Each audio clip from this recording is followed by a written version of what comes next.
Welcome दोस्तों, आप सभी का फिर से स्वागत है आपके अपने YouTube channel BSCB class 6 to 10th में। तो आज हम आप लोगों को समांतर श्रेणी पर एक वीडियो बना रहे हैं। और चूँकि अभी एग्ज़ाम नज़दीक आ चुका है क्लास 10 सब का, क्लास 10th वालों का, तो इसीलिए मैंने सोचा कि समांतर श्रेणी पर कुछ वीडियो बना देता हूँ मैथ्स पर, क्लास 10th का मैथ्स पर, ताकि जो बच्चे YouTube पर वीडियो देख रहे हैं या यूट्यूब से चाहते हैं कि पढ़ाई करें तो उनको कुछ सहूलियत मिल जाए। तो चलिए बनाते हैं। तो आज हम जो बताने वाले हैं वो है समांतर श्रेणी। समांतर श्रेणी होता क्या है, सबसे पहले ये समझेंगे। समांतर श्रेणी कहने का मतलब, जैसे आप लोगों ने देखा होगा रेल का पटरी। रेल का पटरी में क्या होता है, ये समांतर रेखा होता है। जैसे यहाँ से इतना का दूरी भी 5 सेंटीमीटर होगा, यहाँ से भी इतना का दूरी 5 सेंटीमीटर होगा, यहाँ से भी इतना का क्या होगा 5 सेंटीमीटर। कहने का मतलब जहाँ से भी आप दूरी नापिए तो ये क्या होगा, सबका दूरी बराबर होगा। तो इसी तरह से समांतर श्रेणी कहा जाता है। समांतर श्रेणी में होता है अनुक्रम। अनुक्रम समांतर श्रेणी में होता है क्या है, अनुक्रम। मतलब अनुक्रम का मतलब सीक्वेंस में होता है, सीरियल बाय सीरियल होता है। वो हो सकता है आपको, जैसे कि मान लीजिए इसका अगर उदाहरण दे समांतर श्रेणी का, तो जैसे कि यहाँ पर मान लीजिए 35 है, यहाँ पर 30 है, यहाँ पर 25 है, तो नेक्स्ट जो आने वाला संख्या वो आप गैस करके बता सकते हैं क्या होगा। तो आप एग्जैक्टली बताएंगे कि ये इसका जो सीक्वेंस है। अब नेक्स्ट जो संख्या होगा वो आप कैसे जानिएगा, इसे जानने के लिए आपको क्या करना होगा, इस दोनों के बीच की दूरी को आपको निकालना पड़ेगा। जैसे इस दोनों के बीच की दूरी क्या हो जाएगा, 35 माइनस 30 इसको तो 5, और यहाँ पर देखिए इसको करिए 30 माइनस 25, तो क्या हुआ 5 हुआ। तो इस तरह से देख रहे हैं कि आप जो इसका जो दूरी है, ये सीक्वेंस है, ये क्या है 5 निकल रहा है। इस दोनों के बीच की जो दूरी है वो क्या है 5 है। तो इसका मतलब ये, और घटते क्रम में, इसका मतलब ये जो सीक्वेंस जाने वाला है वो घटते क्रम में जाने वाला है। और 25 के बाद क्या हो जाएगा 20 हो जाएगा। इस तरह से 15, 10, 5 इस तरह से चले जाते जाएगा। अब जितना पद निकालना होगा इस तरह से हम निकालते जाएंगे। तो ये हो गया क्या, अनुक्रम हो गया। ये हो गया हमारा अनुक्रम। इसी तरह से और भी हो सकता है इसका, जैसे कि मान लीजिए 2 है, 4 है, 8 है, 16 है, 32 है।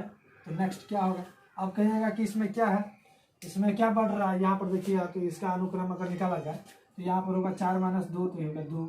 इसके बाद 8 माइनस 4 करेंगे, 8 माइनस 4 करेंगे तो क्या हो जाएगा 4 हो जाएगा। फिर यहाँ पर करेंगे 16 माइनस 8, तो देखेंगे कि 8।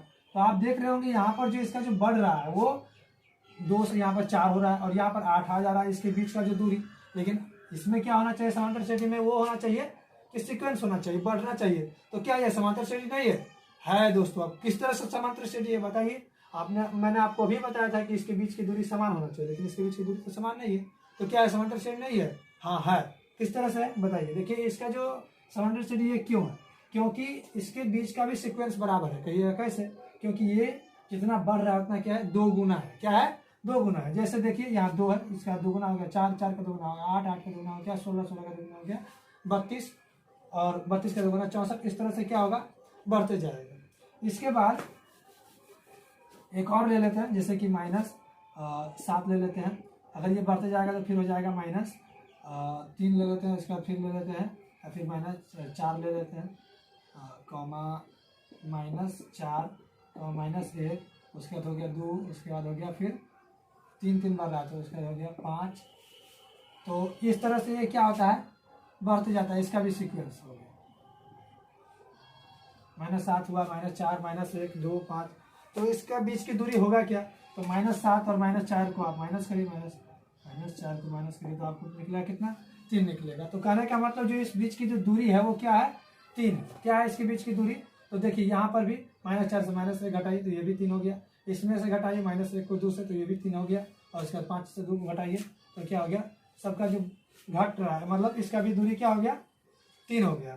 तो कहने का मतलब इस तरह के सीक्वेंस में हो सकता है, गुना में भी हो सकता है, जोड़ में भी हो सकता है, मतलब बढ़ भी सकता है, जोड़ते जोड़ते भी आगे बढ़ सकता है, घटकर भी हो सकता है। अब देखिए कि हम कहाँ पर घटाएंगे, इसका सीक्वेंस निकालने के लिए, अनुक्रम निकालने के लिए क्या करना होगा, कहाँ पर घटाना होगा और कहाँ पर बढ़ाना होगा। जैसे मैंने इसे घटाया और यहाँ पर जैसे कि ये बढ़ रहा है। अब जैसे कहीं पर लिखा हुआ है कि मान लीजिए 40 है, इसके बाद 45 है, 50 है, 60 है, 40, 45, 50, इसके बाद क्या हो गया 55 हो गया, इसके बाद हो गया 60 हो गया। तो इस तरह से ये 5, 5, 5 करके बढ़ रहा है। तो इस तरह से इसके बीच की दूरी जो हमें निकालना होगा वो क्या करना होगा, इस तरह की संख्या में जो संख्या बढ़ते क्रम में उसमें क्या करना होगा आपको, दूसरी संख्या घटे पहली संख्या करना होगा, इसके बीच की दूरी निकालना होगा, तो होगा दूसरी संख्या घटे पहली संख्या, जो कि इसका अगर दूरी निकालना हो तो इस तरह से हम निकाल सकते हैं। दूसरी संख्या 45 है और पहली संख्या कितना है, पहली संख्या 5। दूसरी संख्या आपका है 45 है और पहली संख्या 40 है, तो इस तरह से हम निकाल सकते हैं और हर एक दूसरी पहली करके हम इस तरह से निकाल सकते हैं। ये हो गया इसका उदाहरण। जैसे इसका उदाहरण है, तो इसका उदाहरण क्या हो जाएगा, इसकी दूरी निकालने के लिए, इसका दूरी निकालने के लिए हो जाएगा, क्योंकि ये घटते क्रम में, तो इसलिए इसका होगा पहले संख्या घटे दूसरी संख्या। तो पहले संख्या इसका क्या है 35 और दूसरी संख्या है 30, तो क्या निकल गया 5। तो इस तरह से इसका सीक्वेंस हम निकाल सकते हैं। तो ये जो आप ये सूत्र देख रहे हैं, ये हो गया पदांतर निकाला जा सकता है या दूरी निकाला जा सकता है इन दोनों के बीच। इस तरह से हम समांतर सीढ़ी का जो सॉल्व करना है वो हम सॉल्व कर सकते हैं।